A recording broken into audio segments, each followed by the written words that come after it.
అది వాస్తవం కాదండి. వాస్తవానికి ఏంటంటే తెలుగుదేశం పార్టీ ఇప్పుడు అధికారంలోకి వచ్చినప్పుడు ఒక కూటమిగా అధికారంలోకి వచ్చింది. అందులో తెలుగుదేశం పార్టీ, బీజేపీ, ఇక్కడ పవన్ కళ్యాణ్ గారు వీళ్ళందరూ కూడా ఉన్నారు. వీళ్ళందరూ ఉండి అధికారంలోకి వచ్చింది. తర్వాత ఈ యొక్క గ్రూప్గా ఉంది కాబట్టి ఆయన కూటమి ప్రభుత్వానికి అనుగుణంగా కూడా చర్యలు తీసుకోవాల్సిన పరిస్థితి కూడా ఉంది. ప్రస్తుతము ఈ యొక్క చంద్రబాబు కూడా అధికారంలోకి వచ్చి గమనించినటువంటి విషయం ఏంటంటే కొన్ని లక్షల కోట్ల అప్పుల్లో కూడా రాష్ట్రం కూరుకుపోయి ఉన్నది. ఇది వాస్తవం. ఇప్పుడు ప్రస్తుతం కూడా ఈ యొక్క సంక్షేమ కార్యక్రమాలు కానీ ఇవన్నీ కానీ అమలు చేయాలంటే కొన్ని కోట్ల రూపాయలు అవసరం ఉన్నాయి. కానీ అవన్నీ వాస్తవానికి ఏంటంటే రాష్ట్రం అప్పుల ఊబిలో కూడా కూరుకుపోయింది. ఇది ఏంటంటే ప్రత్యేక ఆంధ్రప్రదేశ్ ఏర్పడినప్పుడు కూడా ప్రత్యేక హోదా ఇస్తామని చెప్పి కేంద్ర ప్రభుత్వం ఇవ్వలేదు. దానివల్లనే కూడా అప్పటి నుంచి కూడా ఆంధ్రప్రదేశ్ ప్రభుత్వం మైనస్లోనే ఉంది. మొదటిసారి చంద్రబాబు నాయుడు గారు చేశారు. అప్పుడు కూడా సెంట్రల్ గవర్నమెంట్ నుంచి ఫండ్ కూడా రాలేదు. ప్రత్యేక హోదాకు తగినటువంటి ఫండ్ వస్తుంది అన్నారు, కానీ అది కూడా ఇవ్వలేదు.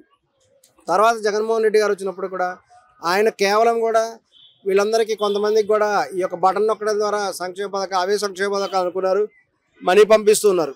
కానీ కేవలం మనీ ట్రాన్స్ఫర్ మొత్తం చేయడం వల్ల బయట ఎటువంటి సంక్షేమ పథకాలు కనీసం రోడ్లు వేయడం ఇవన్నీ కూడా సాధ్యపడలేదు. గత 5 ఏళ్ళు అసలు అభివృద్ధి జరిగిందంటారా? అభివృద్ధి దాదాపు కూడా ఏం జరగలేదు. ఎందుకంటే ఉన్నటువంటి అమౌంట్ అంతా కూడా ఈ సంక్షేమ పథకాలకి సరిపోయింది. అందరికీ విడిగా కూడా అకౌంట్లో మనీ పంపిస్తూ ఉండటం వల్ల ఇక రోడ్లు వేయడానికి ఇతర సంక్షేమ పథకానికి డబ్బు లేని పరిస్థితి కూడా అయిపోయింది. కానీ ఈ యొక్క సంక్షేమ పథకాలు కాబట్టి మళ్ళీ చంద్రబాబు నాయుడు గారు కూడా అధికారంలో రావడం జరిగింది. కానీ ఇప్పుడు కనుక గమనించినట్లయితే ఈ యొక్క సంక్షేమ పథకాలకి డబ్బులు కేటాయించినట్లయితే ఇటు తగ్గుతున్నాయి. ఈ విషయం కూడా స్పష్టంగా చంద్రబాబు నాయుడు గారు చెప్పడం జరిగింది. ఇప్పుడు రెండు కూడా ఈక్వల్ గా బ్యాలెన్స్ చేసుకుంటున్నారని చెప్పొచ్చు. అంటే ఇప్పటికే 2 పథకాలు ఇచ్చారు, ఇంకో 2 పథకాలు జూన్ 12 అన్నారు. రాష్ట్ర వ్యాప్తంగా రోడ్లు, అమరావతి, పోలవరం ప్రాజెక్టులు ఒక్కొక్కటి చేస్తున్నారని చెప్పి కూటమి ప్రభుత్వం చెప్తుంది. అంటే 2 బ్యాలెన్స్డ్ గా చేసుకుంటున్నారంటారా? అవునండి. ఇప్పుడు చంద్రబాబు నాయుడు గారు ఒక అత్యంత అనుభవజ్ఞులైనటువంటి రాజకీయ నాయకుడు. ఆయన ఇప్పటికి అనేక దఫాలుగా కూడా ముఖ్యమంత్రిగా చేయడం జరిగింది. కాబట్టి ప్రస్తుత పరిస్థితుల్లో చంద్రబాబు నాయుడు గారు తన యొక్క అనుభవంతో ఈ యొక్క రాష్ట్రాన్ని అభివృద్ధి చేసే విధంగా కూడా ప్రయత్నం చేస్తున్నారు. అంతేకాకుండా రాష్ట్ర యొక్క ఆదాయాన్ని పెంచే విధంగా కూడా పవన్ కళ్యాణ్ గారితో కూడా కలిసి చంద్రబాబు నాయుడు గారు ఈ యొక్క తగిన చర్యలు కూడా తీసుకుంటున్నారు. ఆయన ఎంతో బ్యాలెన్స్గా అయినటువంటి వాటికి కూడా తగినటువంటి అమౌంట్ కూడా కేటాయిస్తూ చర్యలు తీసుకుంటున్నారు. అంతేకాకుండా అనేక అంతర్జాతీయ సంస్థలతోటి ఆయన మాట్లాడడం జరిగింది. ఈ యొక్క మోడీ గారి గవర్నమెంట్ కూడా సపోర్ట్ తీసుకుని పర్మిషన్ కూడా వచ్చేసింది.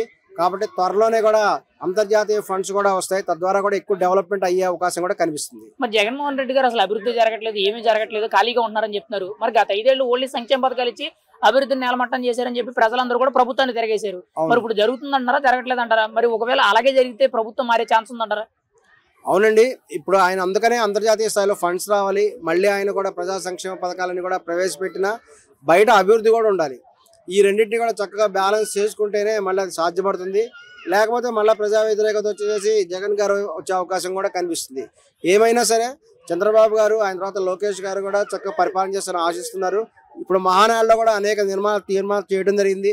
చంద్రబాబు గారు కూడా ఎంతో యొక్క విజ్ఞతతోటి ఈవెన్ కర్నూలులో కూడా ఆయన కూడా ఈ యొక్క హైకోర్టు యొక్క బెంచ్ ఉంటుంది అని బహిరంగ ప్రకటించడం జరిగింది.